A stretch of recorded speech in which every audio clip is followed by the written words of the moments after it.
Bonjour à tous et bienvenue pour une nouvelle vidéo et un nouveau Club Karma. Aujourd'hui, on va s'attaquer sur le nouveau Batman réalisé par Matt Reeves, donc de Batman. Donc c'est parti, on n'a pas de générique, bien évidemment, on le sait, vous connaissez la vanne. Allez. Donc, de Batman de 2022, on va juste appeler Batman, qui est sorti aujourd'hui, le 4 mars. Je vais donner mon avis tout de suite. Comme ça on va passer par 4 chemins. J'ai bien aimé ce film. Ce Batman est très bon.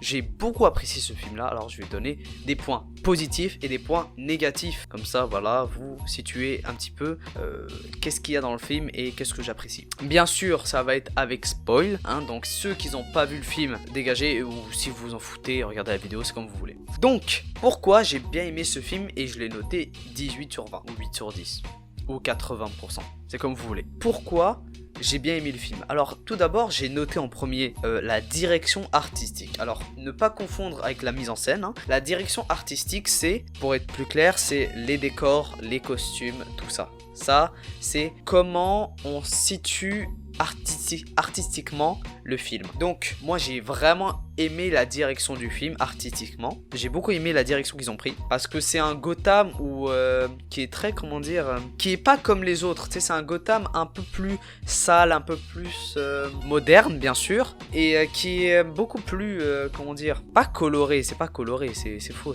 C'est sombre, mais il y a quand même des nuances de couleurs dedans. Tu vois, c'est pas que noir, pas comme dans les anciens Gotham où c'est full noir, c'est la ville du mal quoi. Et aussi les costumes sont très bien faits, surtout celui des deux, de Batman et du Sphinx, puisqu'ils n'ont pas repris le même design que celui des comics. Le Sphinx est vraiment bien réalisé je trouve, avec les lunettes, André il a des gros yeux tu sais, et son costume tu sais, vraiment on a le sentiment que les costumes sont faits vraiment à main, tu sais, comme si les héros ont créé eux-mêmes leurs costumes, tu sais, vraiment ils sont débrouillés en trouvant du cuir, des bails comme ça, et j'ai apprécié. Même Catwoman est un peu comme ça. La mise en scène je l'ai adoré, franchement c'est vraiment les sortes de mise en scène que j'aime beaucoup. Il y a des moments où c'est vraiment posé avec des chants contre chants classiques, mais quand il y a des moments importants et où il faut valoriser le personnage, c'est tellement bien fait. Genre, j'y spoil bien sûr, la scène où il y a les gens qui tirent sur Batman et tout est sombre et du coup on voit seulement quelques moments très flash à cause de la lumière des balles, tu sais, et on voit Batman en train de se battre et tout. Et aussi la scène où le pingouin est sur la voiture, puis le plan est retourné, on voit Batman marcher.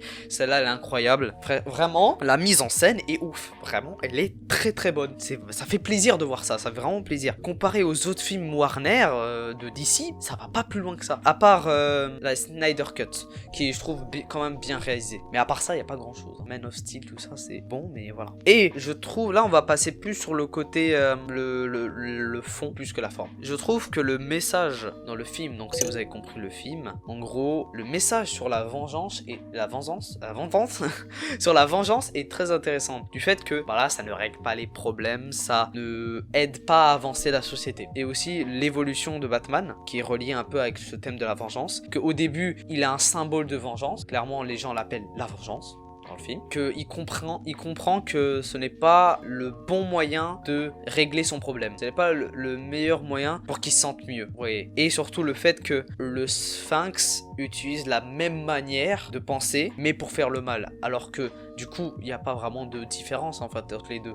Lui il a décidé de tabasser des méchants et l'autre des gentils, tu vois, donc finalement ils sont plutôt proches les deux, ils ont le même entre guillemets manière de penser, le même vision des choses. En plus les deux sont orphelins, donc finalement il y a quoi qui les différencie, et c'est ça qui est parlé dans le film. Qu'est-ce qui différencie Batman que le Sphinx, à part voilà, qui s'appelle le Sphinx. Et en plus comment Batman est filmé dans le film, il a l'air d'un vilain, ce qui accentue le fait qu'on le prend pour la vengeance tout ça, et qui rapproche à le Sphinx qui est le vrai vilain. Ce qui est très intéressant, c'est qu'on peut associer la mise en scène avec le fond du film qui est très fort. Ensuite, pour accentuer le fait que Batman soit méchant, on a la musique. Je suis désolé, la musique le thème de Batman, on dirait un vilain.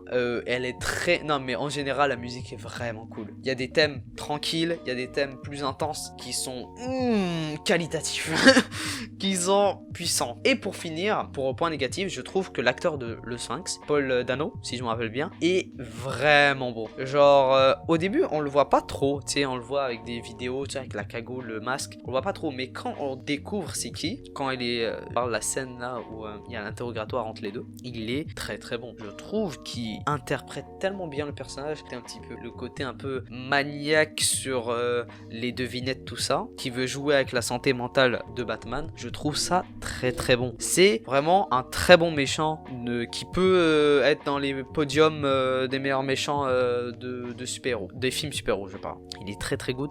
Mais vraiment, ce petit parenthèse, je pense que le film va être beaucoup plus apprécié si vous le regardez plusieurs fois, parce qu'il y a des petits Easter eggs, il y a des petits indices. D'ailleurs, on va en parler pour la scène post-crédit. Il y a des petits indices qui fait que je pense que le film va être beaucoup plus apprécié si tu le regardes une deuxième fois et même une troisième fois. Voilà.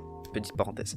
Maintenant, passons à la partie points négatifs. J'en ai nommé que 2. Moi, c'est pas grand chose parce que déjà je l'ai vu qu'une fois. Et de ce que je me rappelle, il y en a pas vraiment des gros défauts qui m'ont gêné. Mais il y en a quand même. Genre les petites incohérences. Quand je veux dire incohérences, c'est les moments où je suis sorti un petit peu du film. Ça s'est arrivé quelques fois. Pas plus énormément là, mais quelques fois. Par exemple, où il y a. Comment il s'appelle le gars qui est pris en otage par le Sphinx et qui a un téléphone là-dessus et il y a une bombe.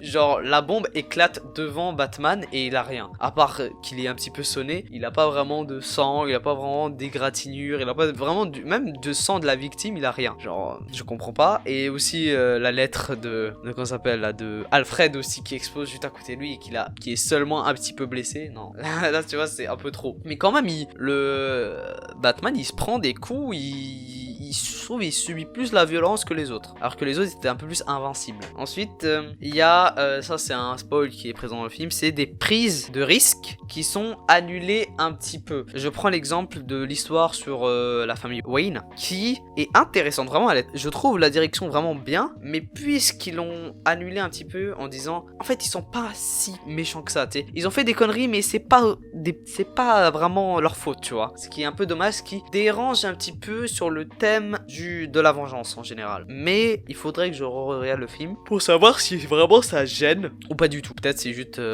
pour faire comprendre que la famille n'est pas vraiment un problème. Mais quand même ça me gêne un petit peu à la le premier visionnage. Donc au final, je vous conseille d'aller voir Batman 2022 de Matt Reeves parce qu'il est très très bon et je vous conseille tous de le voir ou même de l'acheter en DVD, tout ça. Donc ça sera tout pour la critique. J'espère que vous a plu. N'hésitez pas à liker, à la commenter, à la partager et surtout à vous abonner à la chaîne. Ça me fera un énorme plaisir pour faire d'autres critiques sur des films qui vont sortir. Bref, je vous laisse. Ciao à tous.